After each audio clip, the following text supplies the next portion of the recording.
So let's speak now to the Deputy Conservative Chairman, Matt Vickers. Good to see you this morning, Mr Vickers. Good morning, Stephen. Good morning, Ellie. Good morning. Can we start by talking about the Prime Minister, who's in Scotland today for his bilateral meeting with President Trump? We're being told that top of the agenda is going to be Gaza and the humanitarian situation there. Do you think that's the right focus for today's bilateral? Because some people today are saying that actually we need to be seeking advice on immigration. I think immigration is a priority for us. I think trade should be a priority for us.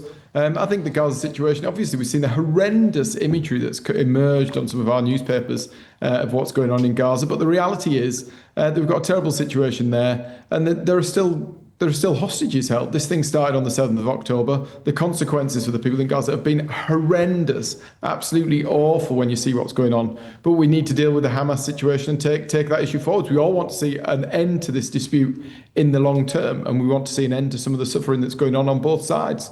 I think actually, yeah, you're right. Immigration is a huge issue. We need to, we don't need to learn lessons. We need the government to commit to doing something about it. We had a deterrent in place. People need to know that if they arrive in this country, they will be detained and they will be removed. And then all of a sudden, they will stop coming. We saw what happened when we started doing exactly the same with people from Albania. It was one of the top places from which people were arriving.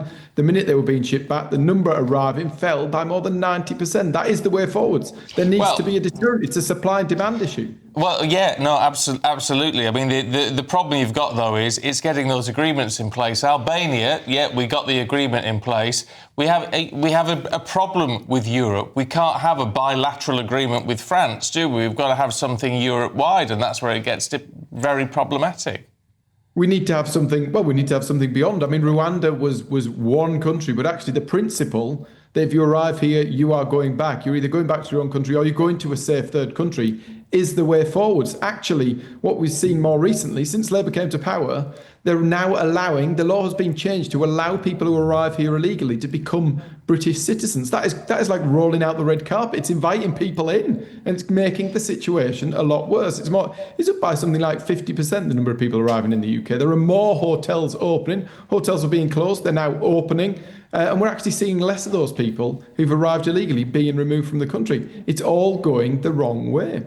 Well, sticking with the issue of immigration, we saw protests in Epping again over the weekend, didn't we? What do you suggest should happen to the Bell Hotel in Epping? I think it should be closed.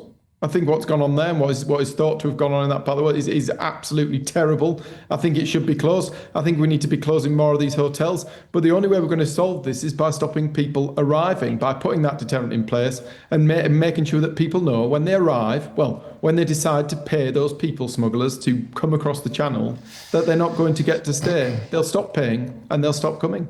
Yeah, well, look, and ultimately, if that works, great. But when you say close the hotel in Epping, the problem you've got is these people are here now. So you close a hotel in Epping, you've literally just got to move them somewhere else. You are literally moving the problem to somebody else's area. We were looking at alternatives to hotels before. That's why we were closing hotels, because we were looking at alternatives, whether that's using different sorts of accommodation. We saw the Bibby Stockholm. You've got to be more... But if the Conservatives turn around and say, solve this problem, close... it's Monday morning, close the hotel on Tuesday lunchtime, there isn't anywhere else to put them, is there, at the moment? The numbers were coming down. We were looking at alternatives. I mean, Bibby Stockholm was one example, but there were other places where the reality is when you put these people in hotels, not only is it the wrong thing to do, the reality is it costs the local... I went and met the people in Altrincham, and all of the hospitality trade in that part of the world, 300 nearly hotel rooms disappeared overnight. The people who used to visit the town then didn't go to the restaurants, didn't go to the pubs, didn't shop in the shops. So it had costs there, had costs in terms of community confidence and people's fears about security and some of the worst things that we've now seen come to pass. All those are huge costs to communities, as well as all the cancelled weddings and all the things at these venues. It has, as well as the actual financial costs, taking these hotels out of circulation is hugely damaging to local economies. Got the doctors' strike going on at the moment, and you're here to talk to us about the Conservatives' plan to ban doctors from striking. I'm just curious because the junior doctors were holding the country to ransom effectively at the end of your last government.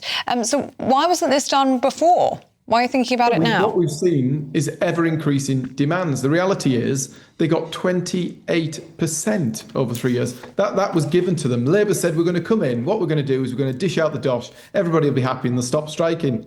We dished out the dosh, millions of pounds through the door, taxpayers picking up the tab, and the end result is they've come back for 29%. I don't know when you last saw a 29% pay rise, but it's not something that the world gets to see. And the reality is that money comes from taxpayers. We of course want people who work in our NHS to be properly paid, but this is ridiculous. And the reality is it comes with a huge cost to life. We've seen people lost their lives as a result of this strike action, and it will only get worse. The 12th strike, they've had 28%, they come back for 29%. It has to stop. We need a ban in place. We've seen it with prison workers, with police officers, with the military. Where these things come with a cost to life, those people need to go to work. We put in place minimum service legislation to control this situation, to mean that there was a minimum standard of service, that people did have access to the life-saving support that they needed. But actually, this has gone beyond that. 12. All right, Mr. Vickers. The problem you've got here is that you accuse Reform UK of populism. You say, well, you promise it, and this is what Kemi Badenoch, your leader, has said. Nigel Farage is promising the world, he's telling people what they want to hear, but he can't deliver it. You're doing exactly the same thing here, aren't you? You're saying close a hotel in Epping when there's nowhere else to put these people in the immediate term. You're saying ban the doctors from striking. Well, they're already striking. What you're going to do, turn around tomorrow and say you either stop striking or you're going to get fired.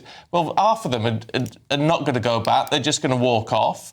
So you're providing us with populist answers that don't actually bring us a solution. Not populist, realist. These are realistic solutions. You need to ban doctors going on strike. People are losing. Yes, but what do you do now? Waiting lists are getting longer. You can't do that mid-strike.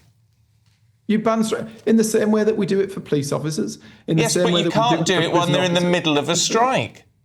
Yes, but we would do it. This is the end. The reality is this isn't a solo strike. This has gone on 12 times. Lots of people have lost their lives. Lots of people will continue to lose their lives unless we get a grip on this. That means a ban on strikes for doctors. It's the right thing to do. It's the right thing to do for taxpayers. It's the right thing to do for people who need those doctors. They might need them tomorrow. They might need them in 6 months' time when they're on strike again because they're after another 29%. It's the right thing to do. Matt Vickers, we're out of time with you. Thank you very much. He's a feisty one. Is Matt Vickers. He says, look... He's not afraid going toe-to-toe with you, is he? No, and look, a lot of you will listen to that and go, yeah, great. And, and it does sound, it is populism. It's like with the Epping Hotel. I'm glad you said that. You're just moving the problem, aren't you? You are moving the problem. Yeah, what do we do with them? Well, this is it. And it's all right to say, well, we need to stop them coming in. Yeah, stop them coming in, but they're here now. And if you shut the hotel tonight, where are you going to put these people? We'll see them on the streets, won't we? You can't just put them on the streets. Obviously, that would create even more problems. So this is the issue with this. It sounds great. But it's not actually remotely practical at the moment. And we saw all the problems with the Bibi Stockholm, didn't we? And people being brought on and then being brought off almost immediately because of health concerns and illness. And, yeah, it's just... And also, with doctors, as unpopular as it is, they've obviously got a point. These are bright, intelligent people. They've got a point that they are striking for. And when they say that 21%, which is obscene as far as I'm concerned, from my position.